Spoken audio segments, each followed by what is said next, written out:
Good morning and welcome back to Live Camera Action to a brand new video. সকাল সকাল মন মেজাজ দুটোই একেবারে ফুরফুরে, বেশ সুন্দর ঠান্ডা, তার সঙ্গে দুদিনের এত জমে মানে একেবারে ঝুলি ভর্তি করা ভালো স্মৃতি। আর হালকা মন খারাপ কারণ আজকে আমরা আবার সানা বিচকে টাটা বাই বাই করে এবার আবার আমাদের কাজে ফেরা। তো এখন সকালবেলা হালকা হালকা খিদে পেয়েছে, আমরা রেডি, আমাদের ব্যাগ প্যাক সব হয়ে গেছে। এখন আমরা আগে যাব ফার্স্ট ব্রেকফাস্ট করব, তারপরে মিস্টার সাবান নেবে কারণ ও এখনই মানে জাস্ট বাড়ি গিয়েই আমাদের লাগেজ ও রেডি করা আছে, চলে যাবে বম্বে। তো ফলে বাড়ি গিয়ে ও আর সাবান নেওয়ার সময় পাবে না, বাট আমি এখন এখানে স্নান করছি না, আমি একেবারে বাড়ি গিয়ে করব। এখন ব্রেকফাস্টটা করব আর তারপরে গুড মর্নিং, তারপরে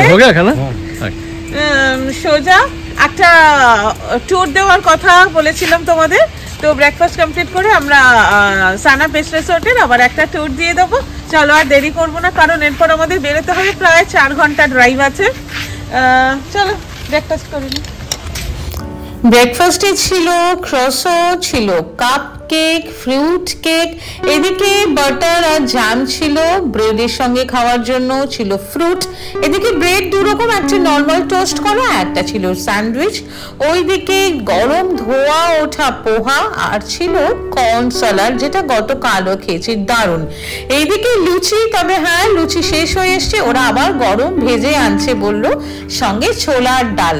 এদিকে উত্তাপামের সঙ্গে একটা সুন্দর সাম্বার, আর তার সঙ্গে তো অবশ্যই ওই নারকেলের যে সাদা চাটনিটা হয়, সিমইয়ের পায়েস, এদিকে ডিমের অমলেট, আবার সঙ্গে সেদ্ধ ডিম, এদিকে অ্যাজ ইউজুয়াল চা আর কফি। তো ব্রেকফাস্ট কিন্তু একেবারে জমে ক্ষীর হয়ে গিয়েছিল আমাদের। এবার চলুন আপনাদের সঙ্গে শেয়ার করি পুরো এই রিসোর্টটা।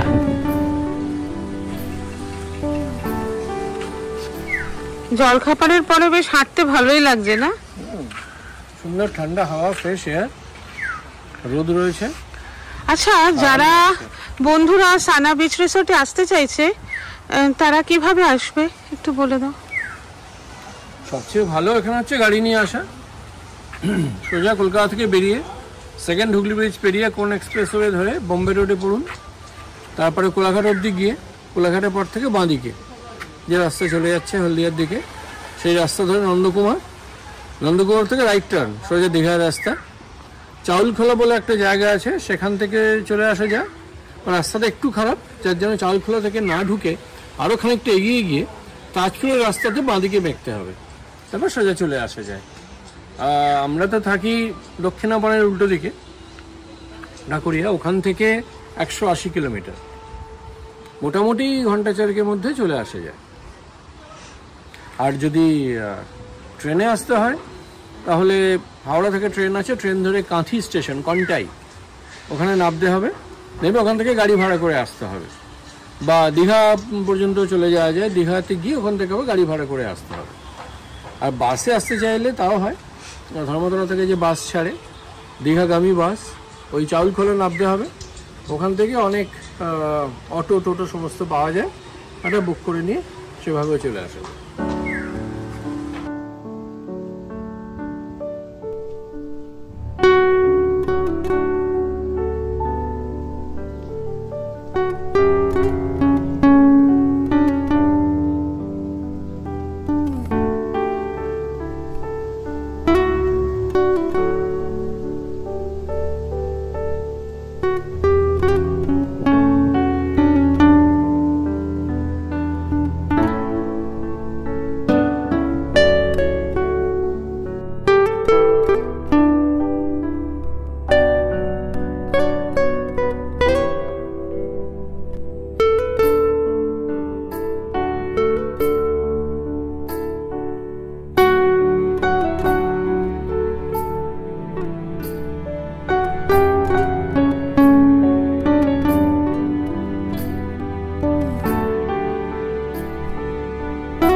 এবারের মতো একদম শেষ পর্যায়ে চলেই এসেছে। ব্রেকফাস্টও হয়ে গেছে, প্যাকিং ডান, সব কিছু রেডি। জাস্ট সমুদ্রের ধারে একটু ঘুরে বেড়াচ্ছি, একটু ফ্রেশ এয়ার আর সুন্দর সূর্যের আলোয়। ফার্স্ট 5-7 মিনিট, তারপরে আবার গাড়ি স্টিয়ারিং ধরবো, সোজা বাড়ি। লাগেজ এখানকার দাদারা ভাইরা গাড়িতে অলরেডি তুলে দিয়েছে, আর এখন তো হালকা হালকা মন খারাপ লাগছে। আবার কবে আসবো জানি না, এখনো পর্যন্ত আসবো তো অবশ্যই। তার কারণ সত্যি কথা বলতে কি এখানকার পরিবেশ বারবার একবার এলে বারবার অ্যাট্রাক্ট করবেই। আর তার সঙ্গে এখানকার স্টাফদের দাদাদের এত ভালো ব্যবহার, এত আন্তরিক ওনারা। সত্যি বলতে কি দেখুন, এটাকে যদি আপনি ব্যবসা হিসেবে নেন আমার বলার কিছু নেই, কিন্তু যাওয়ার সময় এত সুন্দরভাবে দাদারা বলেন না আবার আসবেন, কিন্তু ওটা ভীষণ মানে ভেতরটা টাচ করে। আর বেস্ট পার্ট হলো সানা বিচ রিসোর্টের কেটারিং, খাবার এত টেস্টি। থাকার কথা তো বলছি না, আপনাদের সঙ্গে এর আগেও শেয়ার করেছি, এবারেও করেছি। আর আমরা যখনই আসি আমরা কটেজ বুক করি, আর তার সঙ্গে সমস্ত রকম ফেসিলিটিস যা কিছু একটা বা দুটো ছুটির দিন কাটাতে গেলে লাগে তার সমস্ত কিছু আছে, অনেক বেশি আছে। আর এত স্পেশিয়াস রিসোর্ট আমার মনে হয় না মন্দারমণিতে আর আছে বলে। তাই যারা এখনো আসেননি আমার অনুরোধ তারা অবশ্যই আসবেন, এবং আমার বিশ্বাস একবার এলে বারবার আপনাকে এখানে আসতেই হবে। যাই হোক, ওইদিকে আমাদের লাগেজ গাড়িতে উঠে গেছে, আর এবার আমাদের সিরিয়াসলি টাটা বাই বাই করার পালা। এই সুন্দর জায়গাটায় আমরা 2 দিন কাটালাম, আবার আসবো। এবং আমার অনুরোধ রইল আপনাদের কাছে যে অবশ্যই অবশ্যই অবশ্যই আসতে হবে। কিন্তু ওদিকে মিস্টার রেডি হচ্ছে, লাগেজ তো দাদারা সব লোড করে দিয়েছে। এবার আমরা টাটা রওনা হলাম, কারণ মোটামুটি 4 থেকে 4.5 ঘন্টা ড্রাইভ একেবারে ঢাকুরিয়ায় পৌঁছতে। আসলে মিস্টারের আবার আজকেই রাত 8:45 ফ্লাইট আছে মুম্বাইয়ের উদ্দেশ্যে। তাই মোটামুটি আমরা যদি 4টের মধ্যে ফ্ল্যাটে ঢুকতে পারি, তারপরে উনি একটু রেস্ট নিয়ে তারপরে আবার বেরোতে মোটামুটি যদি 6টা নাগাদ বেরিয়ে যায় তাহলে 1 ঘন্টা লাগবে এয়ারপোর্ট পৌঁছতে। Anyway finally tata bye bye to Sana beach resort. কিন্তু মন খারাপকে প্রশ্রয় একেবারে দিলে চলবে না, তার কারণ একটা সফর শেষ না হলে পরের সফর আমাদের ভিডিও আপনাদের কেমন লাগলো তা কিন্তু অবশ্যই কমেন্ট বক্সে লিখে জানাবেন, কারণ আপনাদের মতামত আমাদের কাছে কিন্তু সত্যি খুব মূল্যবান। এবং সবসময় যে ভালো লাগতে হবে এমনটা নয়, আপনাদের যেমনটা মনে হবে মন্দ লাগা ভালো লাগা সবটাই জানাবেন, তবে পরবর্তীকালে সেখান থেকে নিজেদের শুধরে নিয়ে আমরা আরো ইনফরমেটিভ আর কনস্ট্রাকটিভ ভিডিও আপনাদের সঙ্গে ভাগ করে নিতে পারবো। একটু ছোট্ট ইনফরমেশন শেয়ার করি সানা বিচের সম্পর্কে। সেটা হলো আমরা কিন্তু অনলাইন বুকিং এর মারফতে আসিনি, এটা নিয়ে আমরা দুবার সানা বিচ রিসোর্টে এলাম। আমরা কিন্তু অফলাইন বুকিং, মানে আমরা ক্যাশ পেমেন্ট করে ওখানে অ্যাডভান্স করে বুক করেছি। এবং সানা বিচ রিসোর্টের অফিস হলো উত্তর কলকাতার শ্যামবাজারে বৃন্দাবন পাল লেনে। আমরা ডেসক্রিপশন বক্সে ঠিকানা, যোগাযোগের নম্বর সবকিছু দিয়ে দেব। আপনারা যারা সম্ভব হবে তারা চেষ্টা করবেন অফলাইন বুকিং করতে, কারণ সেই ক্ষেত্রে ওদের তরফ থেকে বিশেষ একটা অঙ্কের ছাড় থাকে। অন্তত আমরা এখনো পর্যন্ত তো সেটা পেয়েছি। এই নিয়ে দুবার আমরা সানাতে এসেছি এবং দুবারই আমরা অফলাইন পেমেন্টের মাধ্যমে, মানে ক্যাশ পেমেন্ট করে অ্যাডভান্স করেছি এবং সেখানে একটি ভালো মূল্যের ছাড় পেয়েছি। তবে যাদের পক্ষে সেটা সম্ভব নয় অফিসে আসা, তারা অনলাইন বুকিং করবেন। সানা বিচ রিসোর্টের পেজে যাবেন, সেখানেই সমস্ত কিছু ডিটেল দেওয়া থাকে। তো যাই হোক, আজকের মতন আমার গল্পটি ফুরোলো। সবাই সুস্থ থাকবেন, ভালো থাকবেন, পজিটিভ থাকবেন।